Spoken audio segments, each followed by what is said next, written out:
그리스도인들은 세 가지를 경계해야 합니다. 하나는 안위를 경계해야 합니다. 가장 무서운 것은 안일에 빠지는 유혹입니다. 안일에 빠지면 삶이 무너지기 쉽고 또 타락하기가 쉽습니다. 다윗이 언제 무너졌습니까? 안일에 빠질 때였습니다. 다윗이 사울의 칼과 창을 피해 위기에 있을 때 절대로 범죄하지 않았습니다. 오히려 왕이 된 후에 안일에 빠져서 걷잡을 수 없이 죄악의 늪으로 빠져갔습니다. 우리도 이 안일을 주의해야 됩니다. 무의미한 시간이 많은 것은 여러분 좋은 게 아니에요. 인생을 계획성 있게 사는 것이 중요합니다. 또 하나는 이 세속을 경계해야 됩니다. 신앙이 무너지는 것이 큰 일 때문에 무너지는 게 아니에요. 우리도 모르는 사이에 이 세속화되면서 서서히 무너져가게 되는 겁니다. 세속은 무서운 것입니다. 이 신앙은 세속을 경계하지 않고 있는 사이에 우리도 모르게 서서히 걷잡을 수 없이 돌이킬 수 없이 무너지게 됩니다. 또 하나는 타협을 경계해야 됩니다. 여러분, 신앙은 이 세상 것과 타협하는 시간부터 신앙의 본질을 놓치게 됩니다. 여러분, 진리가 뭡니까? 진리는 변하지 않는 것입니다. 금이나 보석이 왜 가치가 있습니까? 어떤 자리에 어떤 환경에 있어도 변하지 않기 때문에 그 보석과 금은 가치가 있는 것과 같아요. 하나님의 사랑받는 사람들을 보십시오. 그들은 안일과 세속과 타협하지 않았습니다. 혼합을 경계했고 신앙의 혈통을 지켰고 믿음을 지킨 사람들, 그들이 하나님의 사랑을 받는 자들이라는 것을 알게 됩니다. 우리는 지금까지 살아온 삶이 중요합니다. 그런데 더 중요한 게 있습니다. 지금부터 살아가는 삶이 무너지지 않는 것. 지금까지 살아온 삶이 중요하지만 지금부터 앞으로 살아가는 그 삶이 무너지지 않고 신앙을 지키고 믿음을 지키는 일이 중요한 거예요. 대개 사람들은 어려울 때보다 오히려 성공한 후에 인생이 무너지는 경우로 많습니다. 어떤 과정보다 일을 성취한 후에 무너지기가 쉽습니다. 병들었을 때 죄 짓지 않습니다. 오히려 건강할 때 죄를 짓습니다. 신앙도 위기보다 편안할 때에 무너지기가 쉬운 겁니다. 그래서 이것을 잘 알고 있는 느헤미야는 52일 만에 기적 같은 성을 재건했습니다. 그러나 그 성을 재건한 것도 중요했지만 이제부터는 그 성을 적들이 들어오고 틈타지 못하게 그 성을 지키는 것이 더 중요함을 우리에게 알려주는 게 오늘 말씀이에요. 그래서 여러분, 그렇습니다. 우린 아이를 낳는 게 중요합니다. 그러나 그 아이를 잘 키우는 것은 더 중요한 거예요. 고기를 잡는 것이 중요하지만 잡은 고기를 놓치지 않는 것은 더 중요합니다. 오늘 본문에 느헤미야가 52일 동안에 바벨론 포로에서 무너졌던 이 성벽을 기적적으로 재건했습니다. 하나님의 전적인 은혜였습니다. 이웃나라의 왕 아닥사스다의 마음을 움직여가지고 그것으로부터 자재를 공급받았고 필요한 사람을 붙여줬던 거예요. 하나님의 은혜였습니다. 이렇게 해서 성벽을 다 재건을 했습니다. 그때에 느헤미야는 오히려 지금부터가 중요하다. 지금부터가 이 성을 잘 지키는 것이 더 중요하다는 거예요. 성을 완성하는 것도 중요하지만 이 성 안에 적들이 침범하지 못하게 이 성을 지키는 것이 더 중요한 일이라는 거예요. 그래서 성벽을 쌓은 후에 백성들에게 해가 뜨기 전까지 너희들은 성문의 문을 열지 말고 그리고 빗장을 쳐서 지키라는 겁니다. 아무리 성벽을 견고하게 쌓았을지라도 어두울 때 이 적들이 언제 들어올지 몰라요. 언제라도 침투할 수 있기 때문에 문을 닫고 빗장을 치라는 거예요. 그렇습니다. 이 느헤미야가 오늘 중요한 키워드가 뭡니까? 오늘 이 성을 지키고자 하는 이 노력은 마치 우리의 신앙을 지키는 것과 같다는 거예요. 많은 사람들이 정상에 오른 후에 자신을 지키지 못하고 무너지는 경우가 얼마나 많습니까? 우리도 지켜야 할 게 많습니다. 마음을 지키고 건강을 지키고 가정을 지켜야 합니다.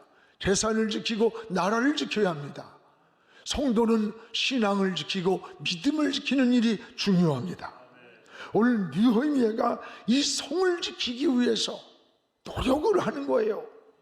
이것은 우리의 믿음을 지키고 신앙을 지키는 것이나 다를 바가 없다는 것을 알아야 돼요. 느헤미야는 52일 만에 기적 같은 성을 재건했습니다. 포로에서 돌아와서 그때 사람을 붙여줬고 때를 붙여줬고 자재를 공급받았어요. 그러나 이제는 이 안에 성벽을 쌓았지만 이 성벽 안을 우리가 어떻게 지킬 것인가? 이 성을 지키기 위해서 세 가지 일을 했습니다. 그 하나는 무엇보다도 느헤미야는 먼저 지도자를 세우는 일을 했습니다. 이 성을 다스릴 자, 이 성에서 찬양을 할 자, 이 성에 관리할 자의 사람을 세우는 일을 했습니다. 즉 표상이 될 만한 지도자를 세우는 겁니다. 여러분, 하나님은 사람을 통해서 일하시는 거예요. 그래서 느헤미야는 백성을 보살필 표상이 될 만한 그런 지도자를 세우는데 그때에 두 사람을 세웠어요. 하나는 하나니라는 사람이고 또 하나는 하나냐라는 사람이에요. 아무나 세우지 않았다는 거예요. 여러분, 어느 조직 공동체든 중요한 게 누구냐? 지도자의 역할이에요. 그 지도자가 누구냐? 라고 하는 게 중요한 거예요. 나라도 지도자가 잘 서야 백성이 평안하고 백성이 흥하게 되는 거예요. 교회도 지도자가 잘 서야 교회가 든든하고 부흥하고 건강한 교회가 되는 거예요. 오늘 느헤미야는 이 성을 관리할 지도자로 하나니와 하나냐라는 사람을 세웠습니다. 그러면 왜 이들을 세웠을까? 오늘 이들을 세우는 기준이 뭘까? 느헤미야는 이들을 세울 때에 두 가지 조건을 보았습니다. 하나는 성실함을 이들은 인정받은 자들이에요. 그렇습니다. 하나님 앞에서나 사람 앞에서나 인정받은 사람, 무엇을? 성실함을 인정받은 사람이에요. 여러분, 지도자를 세우는 데에 최고의 덕목이 뭘까? 성실함, 책임감, 진실함, 충성됨, 이런 것들이 지도자를 세우는데 최고의 덕목이 되는 거예요. 이런 것이 약해지면 어떻게 되는 줄 알아요? 이런 진실하고 정직하고 성실하고 충성됨이 약한 사람은 기회주의자가 돼. 지도자가 되면 자기 탐욕에 빠지는 거예요. 자기 이익에 취해버리는 거예요. 정치나 사회나 모든 세상이 다 보세요. 또 하나, 오늘 이 두 사람을 세운 것은 이들의 신앙심을 인정받았기 때문입니다.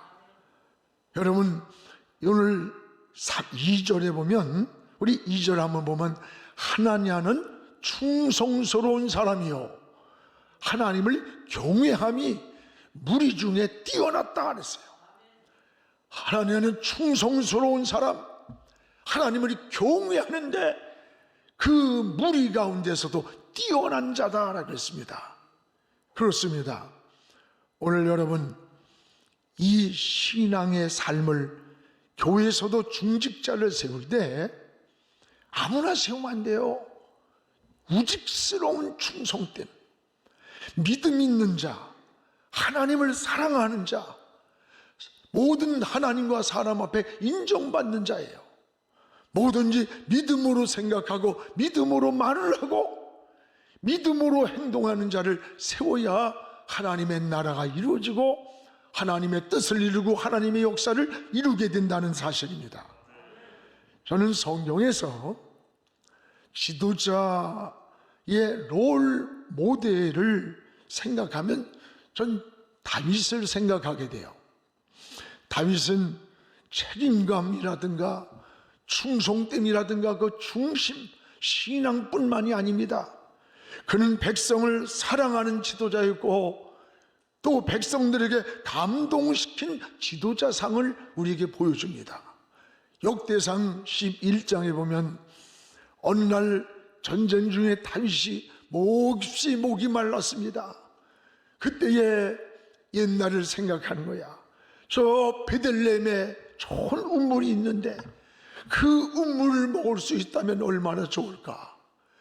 그 말을 곁에 있던 신하가 들었어요. 그리고는 3명의 신하가 그 베들레헴은 당시에 적진 속에 있는 거야. 왕을 위해서 목숨을 걸고 베들레헴 성에 들어가서 거기에서 물을 가지고 다윗 앞에 왔어요. 웬만하면 고맙다고 물을 홀짝홀짝 마실 수 있잖아요. 다윗은 그 물을 받아들고 여호와의 제단에다가 다 쏟아붓어요. 그리고 뭐래요? 이것은 물이 아니라 피다. 목숨을 걸고 내 신하들이 떠온 이 물이다. 이건 내가 마실 수가 없다. 그러면서 여호와의 제단에다가 그 물을 쏟아붓는 모습을 본 백성들이 감동을 하는 거예요. 그리고 목숨을 걸고 다윗을 따랐던 겁니다. 오늘 여러분, 나라도 지금 지도자를 갈망하는 때입니다. 교회도 지도자를 갈망하는 때예요. 이런 좋은 지도자들이 많이 나오기를 우리는 기도해야 됩니다. 또 하나는 이 느헤미야는 백성들에게 어둠에 노출되지 않도록 문을 닫고 빗장을 치라고 경고를 하는 겁니다. 우리 3절을 읽어보겠습니다. 내가 그들에게 이르기를 해가 높이 돋기 전에는 예루살렘 성문을 열지 말고 아직 파수할 때에 곧 문을 닫고 빗장을 지르라. 여기 보세요. 해가 높이 뜨기 전까지는 예루살렘의 성문을 열지 말아라. 파수할 때에 빗장을 치고 문단속을 잘하라는 거예요. 여기 해가 뜨기 전에 문을 열지 말라는 말이 뭐예요? 해가 뜨기 전이란 어둠의 때를 말해요. 어둠의 때. 여러분, 특히 어둠을 우린 조심해야 합니다. 아무리 성벽을 견고하게 쌓았어도 이 경계를 소홀히 하면 적들에게 공격을 받아서 무너질 수가 있는 거예요. 특히 기습적 전략은, 침략은 언제 이루어지느냐? 어두운 밤에 이루어집니다. 적들이 틈타지 못하게 해가 뜰 때까지 그러므로 문을 열지 말라는 거예요. 사랑하는 여러분, 이 어둠이 환경에만 있는 어둠일까요? 오늘 우리 신앙의 어둠은 더 무서운 어둠이라는 것을 알아야 됩니다. 그래서 주님도 깨어 있어라. 도둑이 어느 경점에 우리에게 다가올지 모른다는 거예요. 여러분, 깨어있다는 말이 뭘까요? 이 어둠을 경계하라, 이런 뜻이기도 한 거예요. 어둠은 아주 무서운 겁니다. 적들이 틈을 타는 시간, 어둠에서는 적을 구별할 수 없어요. 어둠은 잠이 드는 시간이에요. 그래서 주님도 잠든 사이에 원수가 가라지를 독보리를 덧뿌리고 왔다고 제자들에게 말씀하셨어요. 1941년 12월 7일은 미국의 역사상 가장 수치스러운 날로 기록되어 있습니다. 이날은 일본군의 비행기가 진주만을 습격한 날입니다. 그 당시에 일본이 미국을 공격한다는 것은 상상할 수 없는 일이었습니다. 더욱이 그날은 주말이라 장병들이 술을 마시고 파티를 열면서 늦게까지 잠이 들어 있었습니다. 바로 그날 일본군 수백 대의 비행기가 이 진주만을 공격을 개시한 거예요. 모두 자고 있을 때였습니다. 그런데 레이더 조종을 감시하던 병사가 상부에 급히 보고를 했습니다. 지금 저 태평양 건너편에서 새까만 비행기 떼가 수백 대가 지금 날아오고 있습니다. 근데 술이 취한 그 상관들이나 모든 병사들이, 야, 그건 우리 아군기 연습이야, 상관없어, 놔둬 보고를 묵살해버렸어요. 마침내 무수한 일본기들이 잠을 자고 있던 진주만을 폭격한 겁니다. 눈을 뜰 사이도 없이 기습을 당했는데, 당시에 아리조나호가 여러분 단 10분이에요. 10분 만에 그대로 격침을 당했어요. 그리고 그 속에 타고 있던 자가 몇 명인 줄 알아요? 무려 1230명이 그냥 10분 만에 그대로 수장이 돼서 죽은 거예요. 지금까지 미국의 역사에 가장 수치스러운 날이 1941년 12월 7일로 기억하고, 지금도 하와이의 진주만 공격의 그 자리가 여러분 기념탑이 있는 것을 보게 되잖아요. 뭡니까? 어둠에 취해 있던 그 시간에, 어둠에 취해 있던 그 시간, 여러분 파수꾼이 잠들어 있고 회의에 있던 그 시간, 역할을 하지 못하던 그 시간에 나라는 부끄러움을 당하고 역사의 위기를 만났던 거예요. 이 어둠이 이렇게 무서운 거예요. 이 어둠이 있는 동안에 너는 문을 열지 말아라. 성문에 빗장을 쳐라. 사랑하는 여러분, 우리의 신앙도 마찬가지입니다. 어둠을 조심해야 됩니다. 오늘 우리는 우리의 신앙도 어둠의 세력이, 때는 영적인 대적들은 이 어둠에서 우리에게 틈을 타고 온다는 것을 기억하시기 바랍니다. 신앙의 문을 잠그지 못하고 잠이 들었다가 영적인 도둑을 맞는 거예요. 우리 심령에도 어둠이 들어오지 못하도록 잘 관리를 해야 된다는 것을 깨닫기를 바랍니다. 그래서 느헤미야는 백성들에게 해가 뜰 때까지 성문에 빗장을 쳐라, 성문을 단단히 잠그라는 거예요. 아무리 성을 잘 쌌어도 적들이 어둠의 문을 열려서 틈을 타고 들어온다면 한순간에 그 안은 수라장이 되고 무너진다는 거예요. 그러므로 문단속을 잘하라. 오늘 문단속 잘하라는 말씀이에요. 빗장을 쳐서 적들이 어둠에 들어오지 못하게 잘 막아야 된다는 거예요. 여러분, 이것이 어떻게 그 역사의 속만이 문단속이겠습니까? 신앙도 문단속을 잘해야 되는 거예요. 우리 신앙도 어둠을 주의해야 되는 거예요. 우리 약한 영들은 신앙의 문이 허술하게 열려 있기를 계속 틈을 노리면서 기다리고 있다는 것을 알아야 돼요. 신앙의 문단속을 잘하고 어두운 영이 들어오지 못하도록 우리가 틈을 주지 말아야 돼요. 그래서 베드로전서 5장 8절에 근신하라 깨어라. 너희 대적 마귀가 우는 사자같이 두루 다니며 삼킬자를 찾고 있다고 했습니다. 그렇습니다. 이 어둠의 영이 틈타지 못하게 여러분의 신앙의 문을 잘 잠그고 빗장을 잘 치기를 주의 이름으로 축복을 합니다. 또 하나, 오늘 느헤미야는 너희 스스로 자신을 지키고 보호하고 관리하라고 하는 경고예요. 오늘 3절 하반절입니다. 또 예루살렘 주민이 각각 자기가 지키는 곳에서 파수하되 자기 집을 맞은편에 지키게 하라. 아직 파수할 때에 곧 문을 닫고 빗장을 지르며 또 예루살렘 주민들아, 너희는 각각 자기가 지키는 곳에서 파수 지키고 자기 집은 자기가 지키라는 거예요. 이게 무슨 말이에요? 다른 사람이 나를 지켜주는 게 아니라 이 말이에요. 자기가 지키는 곳에서 파수하라 이 말은 예루살렘 성 안에 너희가 지금 있을지라도 자기가 사는 집은 자기가 지켜야 된다는 거예요. 다른 사람이 나를 지켜주는 것이 아닙니다. 스스로 자신을 지켜야 된다는 것을 잊지 말아야 됩니다.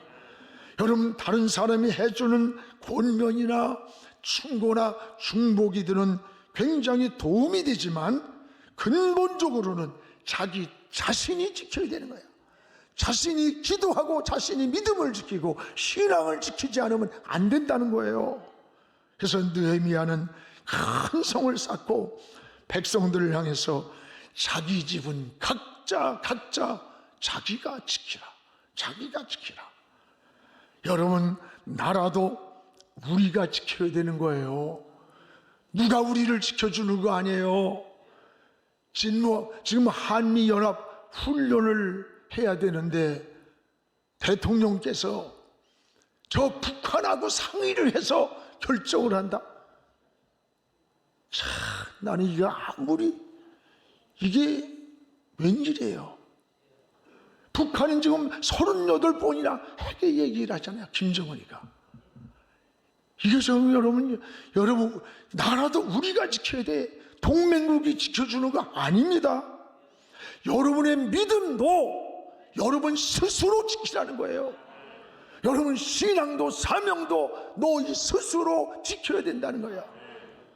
오늘 나를 지켜주는 게 다른 사람이 나를 지켜주는 게 아니라고 하는 걸 우리가 알아야 돼요.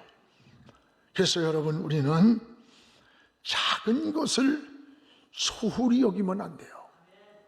이 쇳지가 쥐가 100원짜리만한 동전 구멍만 있으면 그 구멍으로 쥐가 들어온다는 거야. 100원짜리 동전만한 구멍으로 쥐가. 여러분, 인생이 살아가면서 큰 것 때문에, 엄청난 것 때문에 무너지는 게 아니에요. 이 성문을 우리가 게을리해서 잠그지를 못했다든지, 어둠에서 빗장이 허술할 때 적들이 들어와서 온 성을 무너뜨리는 거예요. 성벽을 쌓는 데만 굉장한 일을 했다고 안주하는 시간에, 아니란 시간에, 그 시간에 그 성벽에 적들이 틈을 타고 들어온다면 그 성은 그냥 무너지고 마는 거예요. 그렇습니다. 여러분, 아브라함의 제사를 보십시오. 양과 소를 쪼개서 제물로 드렸어요. 근데 아브라함은 요만한 새 한 마리는 통째로 드렸어요. 불이 내리랄 시간에 불이 내리지 않습니다. 아브라함이 잠깐 잠든 사이에 어디에선가 작은 솔개 하나가 내려오는데 그 쪼개지 않은 큰 제물을 놔두고 거기에 앉는 거야. 깜짝 놀라서 솔개를 쫓아내고 났어요. 네, 여러분, 아브라함은 제사가 실패했어요. 불이 내리지 않았어요. 아마도 이 큰 짐승을 잡아들인 내가 이까짓 것쯤 하나야 뭐 별거냐 생각할 수 있습니다. 그러나 이 작은 것이 아브라함의 제사를 실패로 이끌었고 그들의 후손이 훗날의 애굽 땅에서 430년 동안 종살이가 되는 불행을 겪은 거예요. 그게 아브라함으로부터 시작된 거예요. 인생이 무너지는 것도 신앙이 무뎌질 것도 여러분 큰 것 때문이 아니에요.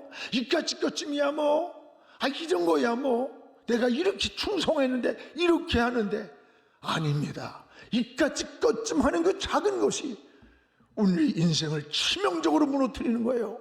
우리 몸이 전체가 병들고 약해서 병드는 거 아니에요? 우리 몸에 여러분 세포 몇 개가, 암세포가 우리 안에 자리 잡을 때 온몸이 암으로 퍼져버리고 암 환자가 되는 거 아닙니까? 사랑하는 성도 여러분, 느헤미야가 오늘 이 성을 지키기 위한 이 노력이 우리에게 뭘 말해줍니까? 우리가 신앙을 지키기 위해서 이런 노력을 해야 된다는 거예요. 이런 마음을 가져야 되는 거예요. 이 성을 지키기 위해서 성문을 닫아라, 아침에 오기 전까지 빗장을 쳐야 되듯이 우리 마음의 신앙의 문도 관리해야 되고, 우리가 신앙의 빗장도 쳐서 세속이 밀려오지 않도록 우리의 신앙을 지켜야 된다는 것을 깨달아야 돼요. 정말 오늘 장로님 기도에 가슴이 뭉클했어요. 주님 오실 날이 머지않은 이때예요. 정말 종말적 시대에 우리가 살고 있다는 걸 깨닫잖아요. 여러분, 추수 때는 알곡인가 쭉종인가, 이제는 추수예요. 추수. 이런 때에 우리는 우리의 성을 지키는 느헤미야처럼 우리의 마음의 신앙의 문을 잘 닫고 빗장을 치고 믿음을 지키고 신앙을 지키고 우리의 사명을 지키고, 세상이 다 이런데 나 하나쯤이 아니에요. 세상 풍조가 나날이 갈려도 나는 내 믿음을 지키리라. 여러분, 사람과 비교하지 마세요. 다른 교회와 비교하지 마세요. 나는 내 믿음을 지키고 하나님 앞에 수직적으로 설 때 하나님도 우리를 지켜주시는 겁니다.